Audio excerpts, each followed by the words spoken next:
In what may be one of the funniest things to happen at a Trump press conference, a reporter for One American News asked Trump about using the term Chinese virus, and Trump accuses the press of siding with China amid pandemic. At least that's the story. Naturally, everyone is outraged that One American News would lob a softball question at Trump. And sure, come on, man.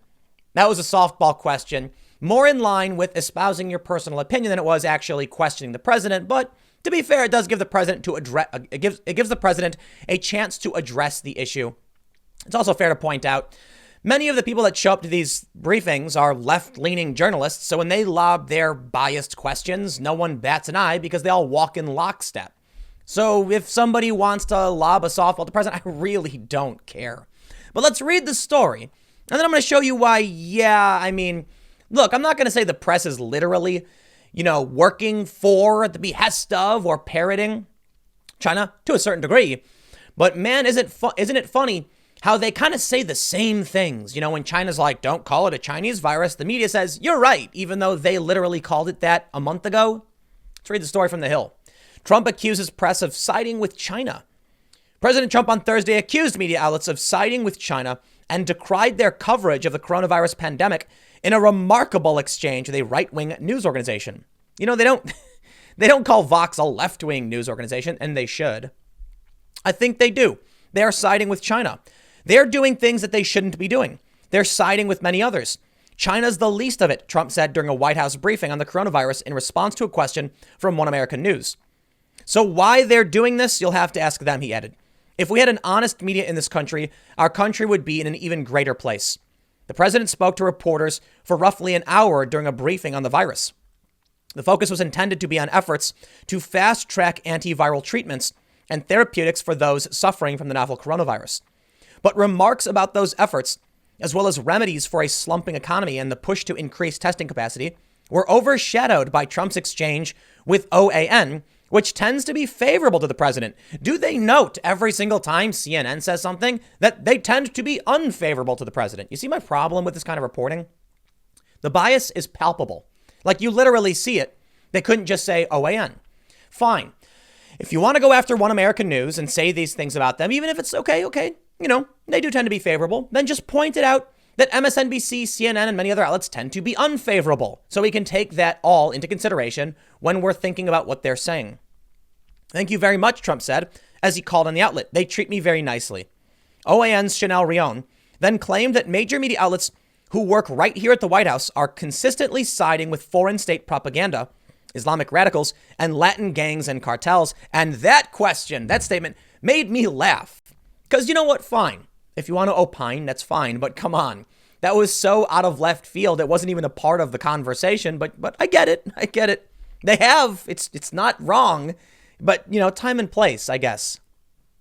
Rion, who traveled with Rudy Giuliani to Ukraine last year in his efforts to dig up damaging information on Joe Biden, did not cite specifics, but she opened her commentary by asking Trump if he felt the term Chinese food was racist, a swipe at other journalists who have asked in recent days whether Trump's describing the coronavirus as the Chinese virus was offensive or enable discrimination against Asian Americans. It amazes me that when I read the things I read, Trump said, launching into a lengthy diatribe against the Wall Street Journal, the New York Times, and other major media groups that he took questions from just moments earlier. Those same outlets had reporters expelled from China this week as the country cracks down on critical coverage. And China should not have done that, for sure. But man, now is the time to come together as a country, right?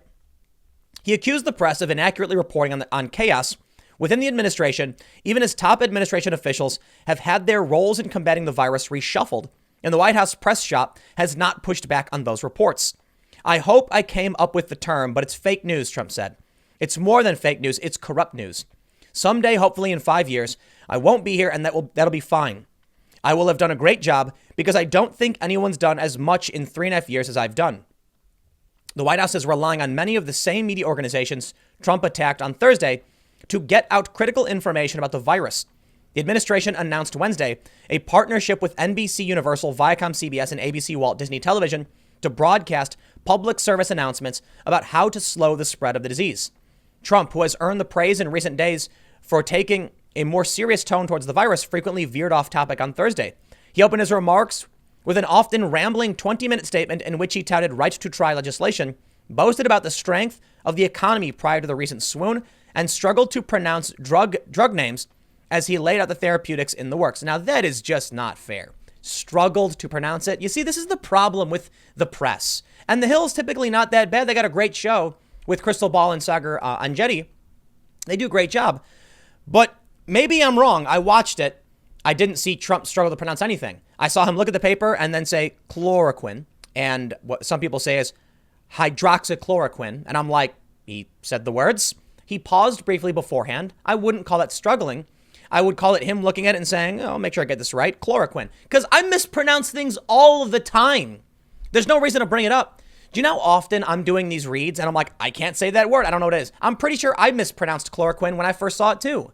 If you're not familiar with the word, you probably pronounce it wrong. And there's a saying, never drag someone for pronouncing a word incorrectly. It means they learned it from reading. But of course, they've always got to make it something stupid that has nothing to do with anything. I can sit here and be like, now is not the time or place for the opining questions from One America News.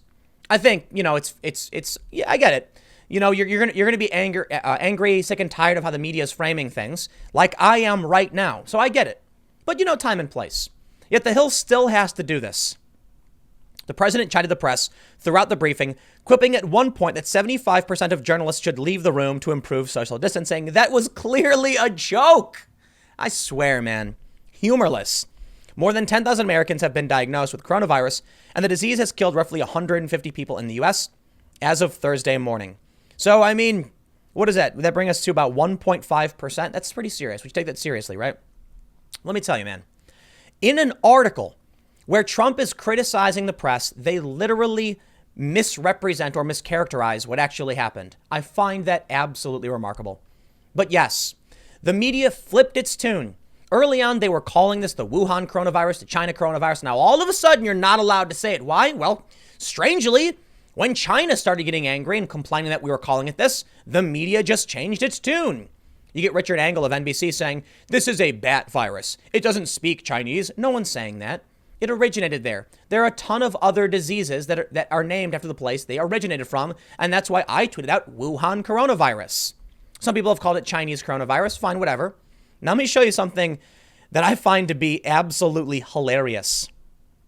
Jabin Botsford, staff photographer at the Washington Post, says, close-up of President real Donald Trump notes is seen where he crossed out corona and replaced it with Chinese. This president, I swear, man, as he speaks with his coronavirus task force today at the White House, this is real. Look at this. So they zoomed in on the notes that he was reading, the speech, and you can see corona is crossed out with black Sharpie and Chinese is written over it. This president is a madman. Now, I'm not saying that in a negative. I'm saying this doesn't mean anything. Grow up. Why do people care so much about this stuff? About any of it? How is it that a stupid question from an OAN reporter becomes a Daily Beast article? Really? Come on, man. Check out this tweet. Going back to January 14th from the World Health Organization. We can trust them, right? Preliminary investigations conducted by the Chinese authorities have found no clear evidence of human-to-human transmission of the novel coronavirus 2019 nCoV, identified in Wuhan, China. Not only did they say in Wuhan, China, thanks for clarifying that for us, World Health Organization, but they were actually downplaying it. You want to rag on Trump for being late to the party? So were you. I mean, so was I, at least by a week or so. And then I started calling this out, saying it was going to get serious. The media played the same game.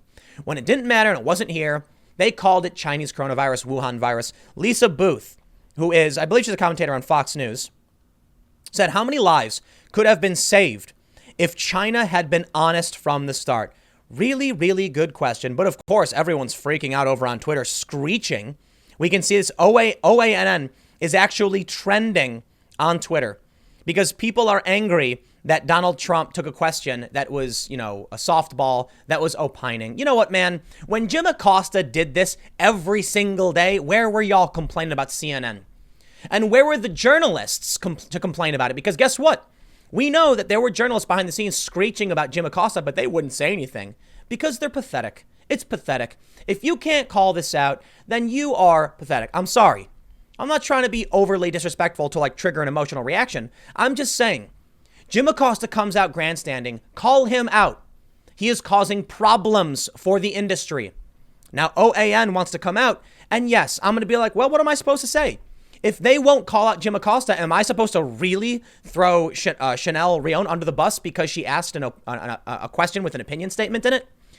I think there's a time and place. I'm not a fan. But what am I supposed to say? I rag on Jim Acosta all the time and none of these people stand up. So you get what you get. You reap what you sow. If you're, you know what? The bias, as I pointed out, it's palpable. You can see how even The Hill is going to rag on Trump in an article where he's calling them out because they take it personally. That's what Jon Stewart said, at least. I don't know if you saw the interview. Jon Stewart said he gets under their skin, they take it personally. And instead of reporting the news, they want to strike back. So they sneak in weasel words and accusations and mischaracterizations and lies. And guess what? Then no one trusts them. Edelman research found that journalists were the least trusted group of people to inform Americans about the coronavirus. And welcome to the party they created. I'll leave it there. Next segment's coming up in a few minutes. I will see you all shortly.